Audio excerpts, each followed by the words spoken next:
Bonjour et bonne année les gens, bonne santé et tout ça, blablabla, comme d'habitude.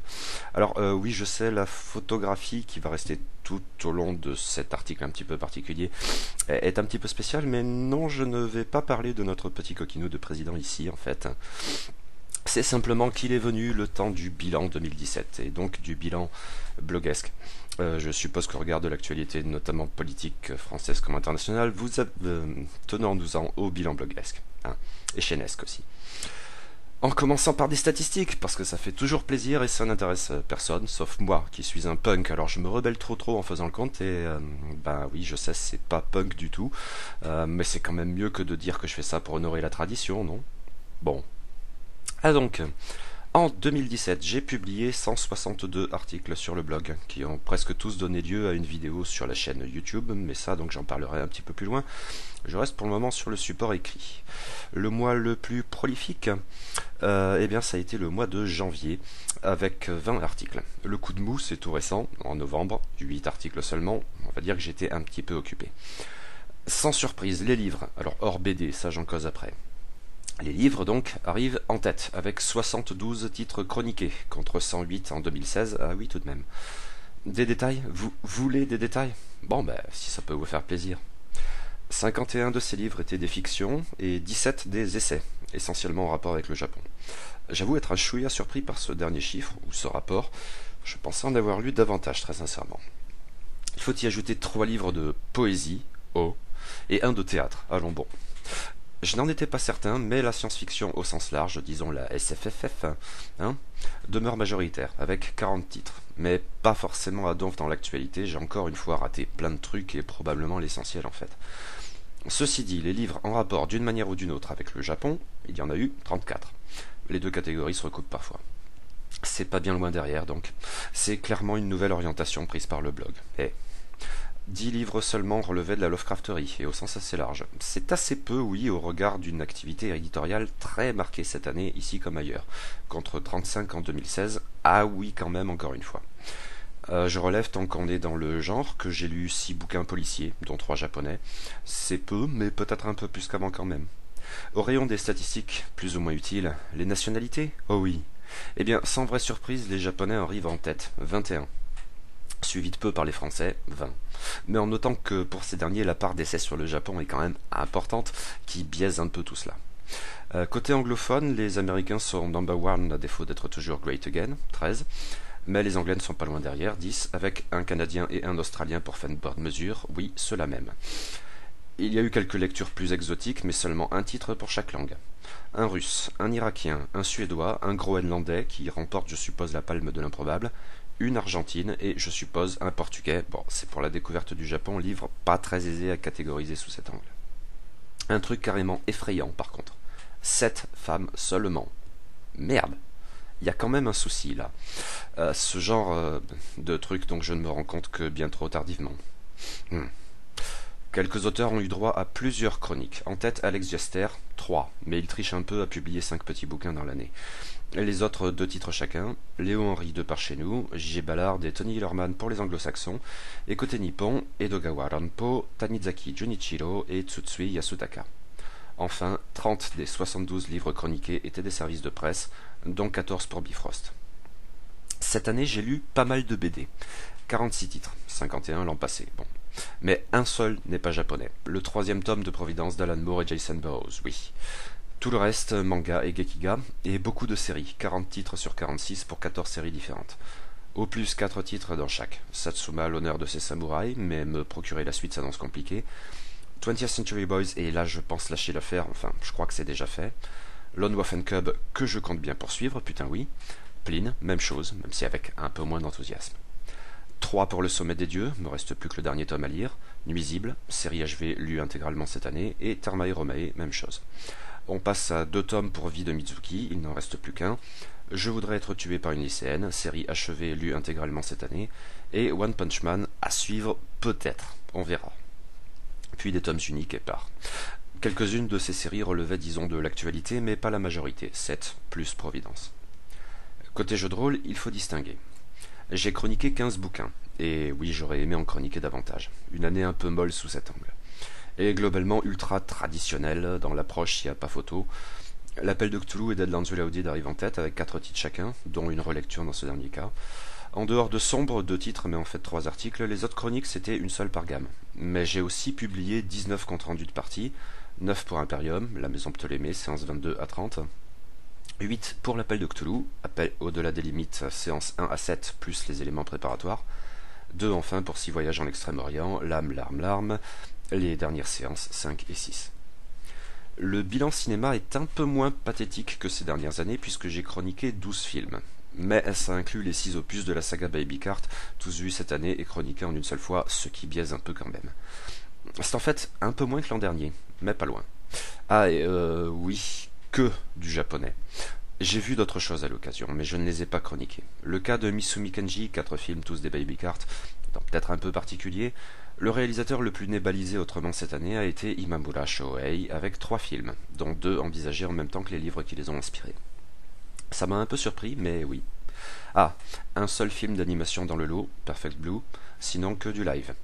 Rien à voir avec l'actualité dans tout ça. Par ailleurs, cette année encore, j'ai été infoutu de mettre les pieds dans une salle de cinoche, et c'est toujours aussi mal de ma part. J'ai vu quelques séries par contre, mais pas de chronique, non. Pas la moindre chronique musicale. Mais j'ai malgré tout livré un petit bilan, un peu navré, que vous avez peut-être déjà vu. Bon, les chiffres c'est bien beau, mais qu'est-ce que j'ai retenu de cette année? Le bon, le moins bon, le pas bon, et l'évolution de ma pratique bloguesque? Hop. Commençons par le meilleur en littérature. Concernant les livres publiés cette année en SFFF, 2 dominent d'une bonne tête. 2 recueils de nouvelles par ailleurs. Le premier tome de l'intégrale de Clark Ashton Smith chez Mnemos, comprenant Zotique et Averroigne, mais c'est surtout le premier des 2 cycles qui justifie ce classement. Ma découverte de Smith est bien trop tardive, encore qu'il ne soit jamais vraiment trop tard, reste que Zotique est une œuvre exceptionnelle. Même si le cycle est forcément inégal, comportant quelques textes relevant un peu de la formule, l'ensemble est d'une qualité admirable et d'une ambiance superbement décadente. J'ai adoré. J'ai adoré, dans une égale mesure, Kalpa impérial d'Angelica Gorodicher à la Volte. Là encore une édition tardive et salutaire d'une œuvre absolument remarquable. Enfin un peu dans le patrimoine avec ces 2 titres, mais dans le patrimoine au sens le plus noble, ce qu'il faut garder, vraiment. Hors SFFF, mais publié cette année, je ne peux que louer encore une fois Lune Comanche de Larry McMurtry, Gallmeister, un pavé splendide qui fait honneur à Lonesome Dove. Enfin, côté nippon, mes 2 fictions préférées cette année ont été des relectures. Tout d'abord, Le Pavillon d'Or de Mishima Yukio, Folio, et je crois que, dans l'absolu, c'est bien le meilleur livre que j'ai lu cette année. Un chef-d'œuvre au sens fort, un monument de perfection. Les pornographes de Nosaka Kiyoki, Piquier, n'atteignent probablement pas ce niveau, ce qui en soi n'a absolument rien d'une tare. Mais c'est là encore une relecture qui est vraiment très bien passée, et au final, oui, un des meilleurs livres que j'ai lus cette année. Là, c'était le top du top, mais d'autres livres m'ont beaucoup plu cette année, et qui valent bien d'être cités ici. C'est le cas par exemple de La Source au bout du monde de William Morris, aux Forges de Vulcain, Alice automatique de Jeff Noon, La Volte, 24 vues du mont Fuji par Okusai de Roger Zelazny, Le Bélial, ou encore une des plus belles découvertes de cette année, et encore merci aux lanceurs d'alerte sans qui je serais connement passé à côté, Au-delà, entrée triomphale dans Port Arthur, d'Ochida Yakken, Les Belles Lettres. Tant qu'on est dans le nippon, j'aimerais citer 2 autres titres un peu à part.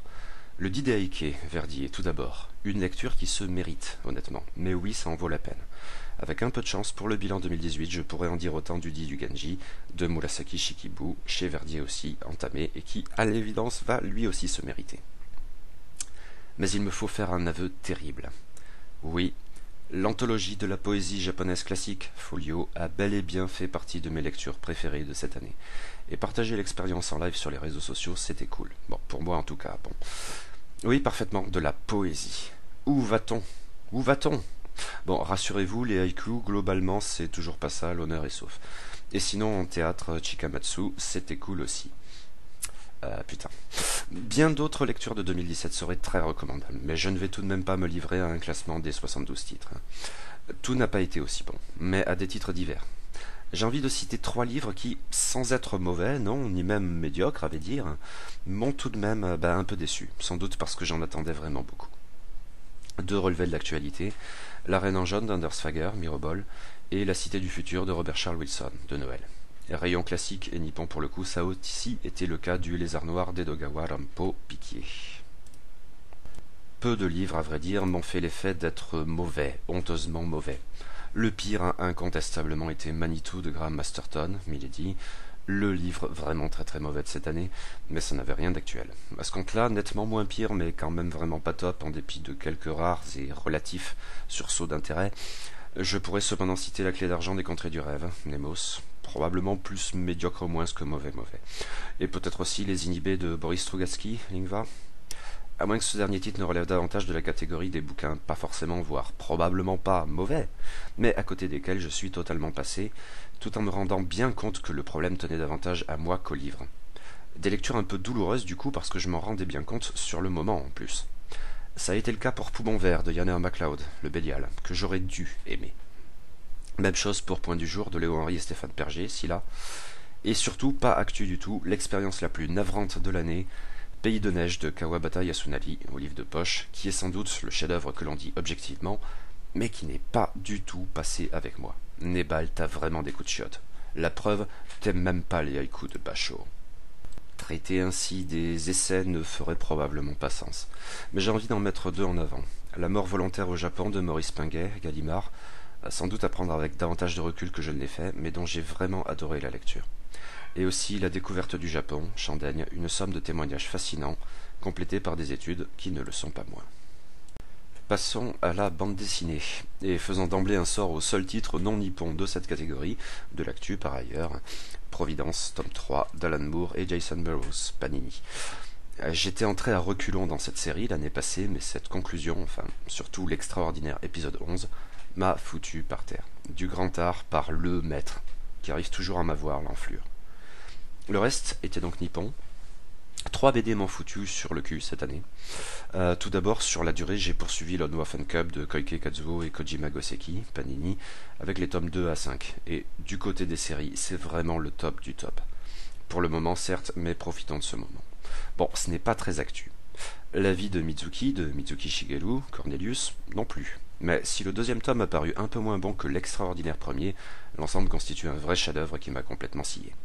Et j'ai envie d'en dire autant pour un one-shot cette fois, et le seul titre ici à relever de l'actualité, La femme serpent d'Umezu Kazuo, paru au Lézard Noir, qui m'a presque traumatisé en fait.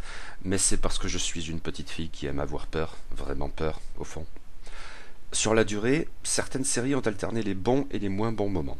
Côté publication de l'année, ça a été le cas pour la réédition de Gunm de Kishiro Yukito, chez Glénat, où l'arc du motorball a failli être fatidique, mais j'y ai repris du plaisir ensuite. Côté vrai actu, je suppose qu'il faut mentionner ici Pline de Yamazaki Mali et Miki Tori chez Casterman, série assez erratique, mais où le bon, voire plus que ça, domine quand même. En fait, j'ai aussi lu cette année, et au préalable, Termae Romae de Yamazaki Mali, donc, et encore Casterman, qui m'a fait un effet assez proche. Quant au sommet des dieux de Taniguchi Jiro d'après Yume Makura Baku chez Kana, j'ai beaucoup aimé le tome 2, mais le tome 3 m'a vraiment fait très peur. Le niveau a tout de même l'air de remonter dans le tome 4, alors il ne me reste plus que le 5, et rip au passage. Je mentionnerai enfin ici Satsuma, l'honneur de ces samouraïs de Hirata Hiroshi, chez Delcourt Akata, dont j'ai lu les 4 premiers tomes. On est passé de l'excellentissime au bon, mais quand même vachement moins, sur une pente assez régulière. Je souhaite pouvoir continuer, aucun doute à cet égard, mais mettre la main sur les 2 tomes restants s'annonce assez compliqué. Au rang des déceptions, s'il est un titre à mentionner, c'est bien 20th Century Boys d'Urasawa Naoki, chez Panini. J'en suis arrivé au tome 10. Tous ayant été chroniqués, c'est la série que j'ai le plus suivie sur ce blog, d'autant qu'il s'agit des tomes de luxe, soit 20 tomes originaux. Et j'ai lâché l'affaire. À regret parce que cette BD a connu ses très bons moments et l'auteur est à l'évidence un petit malin, mais peut-être un peu trop pour son bien, d'autant que dans son récit à rallonge, il se montre beaucoup trop inégal et parfois franchement agaçant. Je citerai également ici Nuisible de Hokazono Masaya et Satomi Yu chez Kana, encore que je ne sais pas si ça relève totalement de la déception parce que je n'en attendais non plus pas forcément grand-chose. Il y a eu malgré tout quelques bons moments. Mais pour ce qui est du vraiment mauvais, 2 titres. Les vacances de Jésus et Bouddha de Nakamura Hikaru chez Kurokawa, dont le premier tome m'a suffi, merci. Et le cultissime The Ghost in the Shell de Shiro Masamune chez Glénat, cultissime oui, mais parfaitement à chier, en plus d'être illisible, vais-je dire. Une parenthèse pour conclure cette section. Je n'en ai pas fait de chronique, ça serait un peu absurde, mais je vous recommande chaudement l'excellente revue Atom. C'est une mine, bourrée de choses passionnantes qui poussent à la découverte. Mon portefeuille ne remercie pas ces gens-là, mais je le fais à sa place. Merci d'être là. Côté chronique de jeux de rôle, je n'ai pas vraiment fait de folie, on va dire. Outre les gros machins, l'appel de Cthulhu, sans détour, 4 titres dont 3 dans l'actualité, tous 3 issus du financement participatif des Contrées du Rêve. C'est une histoire de naturel chassé, tout ça. Et Deadlands Reloaded chez Black Book, 4 titres dont 2 VO, pas du tout dans l'actualité.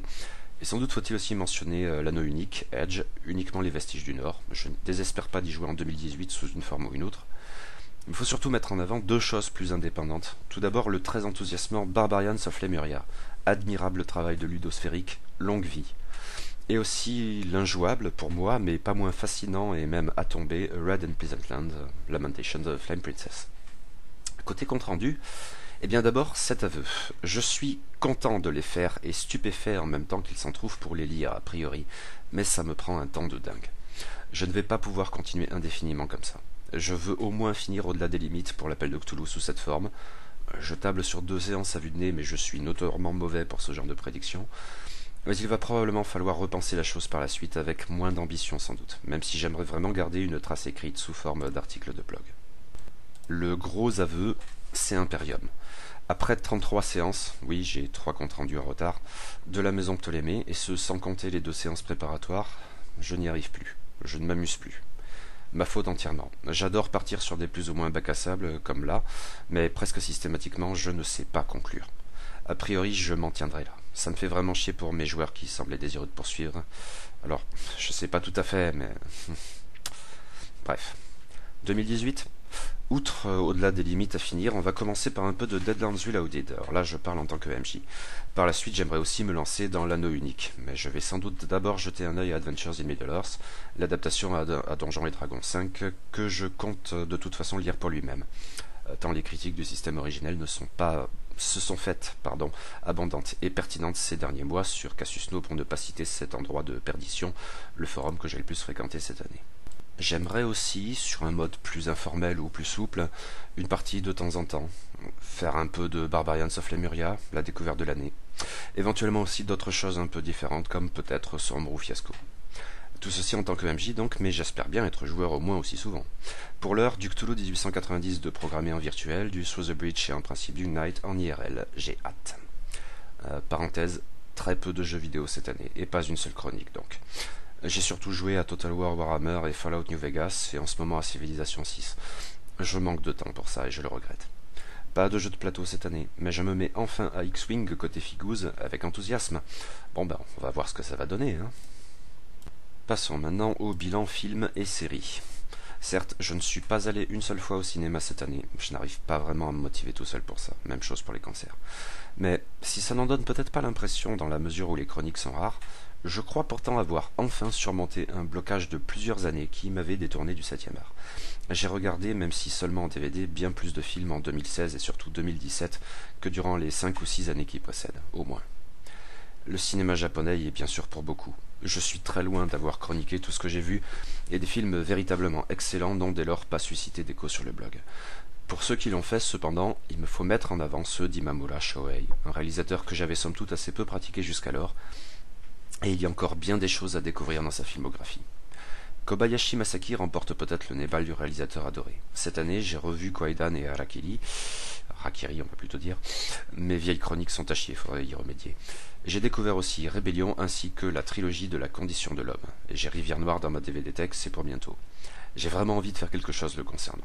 On verra bien.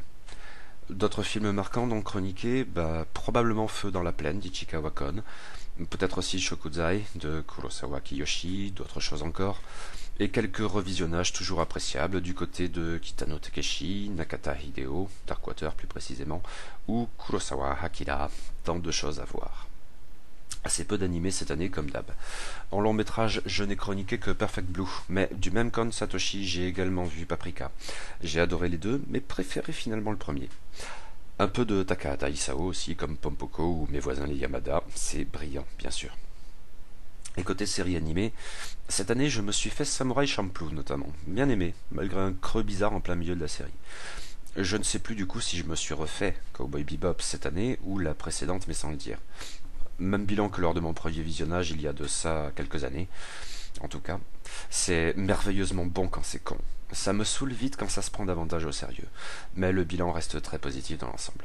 La musique absolument géniale de Kanno Yoko y est bien sûr pour beaucoup. Et là, je me fais de temps en temps un petit Sherlock Holmes de plus ou moins Miyazaki.